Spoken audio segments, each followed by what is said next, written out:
Golf here on KOAC. I'm Greg Stuckey, along with Brownwood Lions head football coach and athletic director Sammy Burnett, and a very special guest. And how about we just introduce the guest now? Absolutely. Talking about volleyball, speaking of volleyball season started on Monday, just like we did. I had an opportunity going in and out of the gym, where it's very cool and nice. And I thought about going over there and turning the heater on and giving a little perspective when it was like to be outside, but I didn't. They were doing really well. Saw a lot of girls out there, a lot of numbers. I'm excited about that. And our new volleyball coach, of course, came over from Banks, which did a phenomenal job, very well known around here. We're blessed, when we knew we needed a new head volleyball coach. We're blessed to have an opportunity to get Cheyenne, and it worked out for us, and it's part of the Lord's plan, and I already see it playing in action, what she's doing, the excitement that our girls have.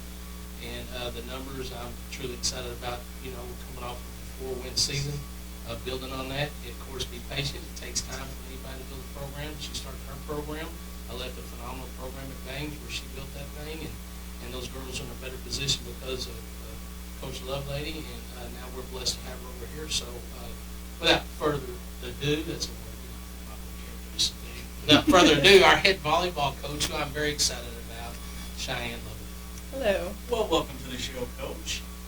Hi. First of all, let's start for everybody who may not know. Just fill everybody in on your volleyball background. So I actually graduated from Bangs in 2014, and then I went to Howard Payne. I didn't go far. I went to Howard Payne and graduated from there. I played volleyball for 4 years, Stingham, and I actually played tennis as well for a year. Okay. Talk about the decision to come over to Brownwood this year. Yeah, it was really last second. I wasn't planning to leave. I loved Bangs and I loved my program. I think they're about to have a lot of success. But when I got the call to come check it out, I prayed about it a lot, and it was definitely a God thing. So I'm excited to build another program. I don't know. It's really exciting to be here and be somewhere that I know can compete well. Like, I know that they have the ability to be able to compete well in their district. You mentioned building a program. Just kind of talk about what that means for you, what takes place in it. So I think that the things that we're focusing on right now, time and hard work are the first two things that come to mind, but right now we're really focusing on fundamentals.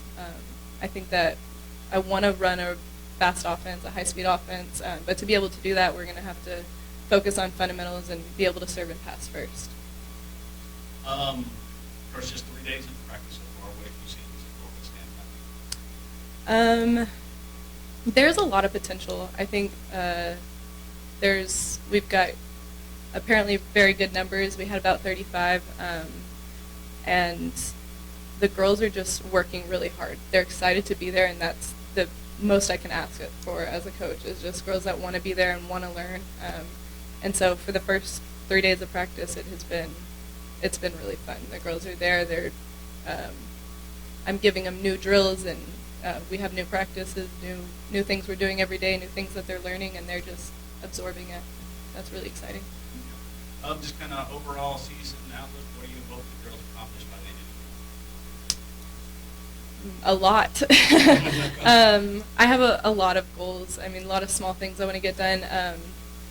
I want to build relationships with the girls and just have us really move forward in everything that we're doing. But I think by the time we get to district, I would really like to see us a lot of improvement by that time. I know that we're in a really, really tough district, and it's going to be difficult, but I do think that we can compete at some level. So. Okay, and first match is Tuesday, right?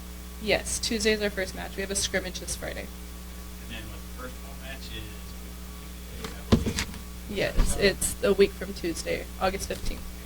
All right. We look forward to seeing what you and the Lady Lions do this year. We appreciate you coming in. Anything we want to add, Coach? Just by listening to her, you can tell she's excited about what she's doing. She's going to bring a lot. You know me.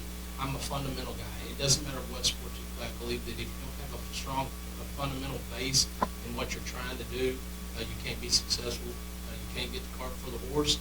she's got to have time to build those girls, build their discipline, build their foundation, the fundamentals they need, the skills they need to be successful, and then start putting those things together. So, like I said, we're coming off of a 4-win season. We have a lot of girls that are phenomenal athletes that are yearning to be better, and that's what you need for them to be better. They're going to follow great leadership with Coach Lovelady, and just to see their growth throughout the year, the excitement they have, and their willingness to fight, knowing that there's a long-term goal. So, like I said, be patient, and we're excited about what she's bringing to the table. I'm already excited about seeing practices, stepping there for a little bit, cool down, and watch them get after it. But, the excitement that the kids have, they're having fun out there while they're running. That's Good. Good luck on the season. Thanks again for coming in. Let's shift gears over to football a little bit. Now, y'all are 3 days in. What's going on? Sweat. I've sweated a lot, and I'm not even running around out there. Yeah, I know. It's hot. One thing we have done is we modified our practice schedule for the next week. We were going to start going in the afternoon because we have teachers, coaches that are teachers that are going to in-service, so most of their days tied up. But we're going to try to squeeze it in where we get those kids in the morning. Next week, Monday, Wednesday, and Thursday. Tuesday is convocation for us. We'll be there early for teachers. And then, of course, Friday's our first scrimmage with the Gators. So we're going to try to squeeze Monday, Wednesday, and Thursday in the morning. So we'll start at 6 o'clock. Have the lights on the tennis court. If we can use those, that gives us enough light. We'll start the end. If not, we'll go to Brownwood Stadium. A couple of things. The reason is because the heat index is supposed to be really high next week. I want to have one more week that we can try to keep them cool and not just wear them out to where by the time we get ready for the scrimmage, we'll be ready to go. And then going into the next week when school starts and we're out there in the afternoon, we don't have to be out there as long to get beat up because their bodies have to have time to recover. And we just feel that's the best way for us to get the maximum out of our practice. So we're going to do that from 6 to 8 next week. So that is a change in that. Practice after Wednesday is always the most difficult day because the kids' bodies start breaking down, they become sore. It doesn't matter how much you've worked, they're carrying around helmets, they're carrying around pads, starting the day, and their necks are going to get sore, their shoulders are going to get sore, their legs are going to get sore. We try to get them in ice baths, or we try to get them in pool showers or things like that that'll help rejuvenate their body. But our kids fought through that. They fought through the heat. They have a desire to be better. And they're just working hard every day. So like I said, it's sort of translated from all season to practice. We're not doing a bunch of motivating and get kids to do what we ask them to do. They know what they're supposed to do. They're going out there, going through the reps, and we're really in a good place. We're farther along schematically now than we've ever been. We're not having to reteach a bunch. We're retaining a lot of information, so now we're just sharpening those up and just really becoming, like I say, masters of the position they play in their craft. So I'm really excited about it. So what happens the rest of this week? Rest this week, so we'll go into tomorrow. We'll practice in the morning again, and we'll go offense and defense. Then we're going to add a kicking element. We're going to do some snapping with the punt snappers and the extra point snappers, field goal snappers, and we'll get some punters out there and some kickers. And we know it is, but we got to find backups. We got to find some varsity kickers, and then return guys, and we'll work on that for about 10 to 15 minutes. With the last phase, which will be offense or defense, and then our conditioning. So about the same as it's been so far this week, except for adding a kicking game element to that. And then, of course, next week when we start out, we'll go forward with special teams and start putting kicking. Doing pretty good right now. We're still missing Jamari Harmon is still got to be released from an ACL. Hope to get him back real quick. We got Ross Strasser with a surgery on his wrist, so he has one hand right now. He should be a couple of weeks away. Wesley Wolf has a laceration on his foot that got in camp, I think, that had stitches, and we're trying to get that recovered. Logan Knight has a small back injury. He's a big tackle for us that we're trying to nurse him through. Those are some bangs and bruises that we started with. But, hopefully we'll get those guys back by middle of August. Okay. Friday, wrap up the week with the big Brewers week. Yeah, I'm excited about that. Hope everybody comes out for that. It's a neat deal. Usually they have something to drink and eat that's provided. I don't know. I can't say they'll have it this year, but they've had it every year, so we look forward to that possibly. If not, you can go out and eat afterward. But it's neat to see all the schools in our communities, Brown County, see all them, see the excitement that they have, see them in their jerseys. It's always a big deal. They're all very prideful of who they are, where they come from, and that's important. it gives me a chance to see all those coaches that you don't get to see much, and wish them luck and introduce what you think your varsity lineup is as of now, and just sort of celebrate our youth and our community and our area. So I really enjoy that. I was nervous about it when we first started doing it. Now I embrace it. It's just a fun deal. I've never been anywhere else that's done it. It's my 31st year, and this is the only place that's ever done anything like that. So what Greg Bruner and Corey Howard do for us is huge. I'm really thankful for them and what they're doing to allow us to get to do that.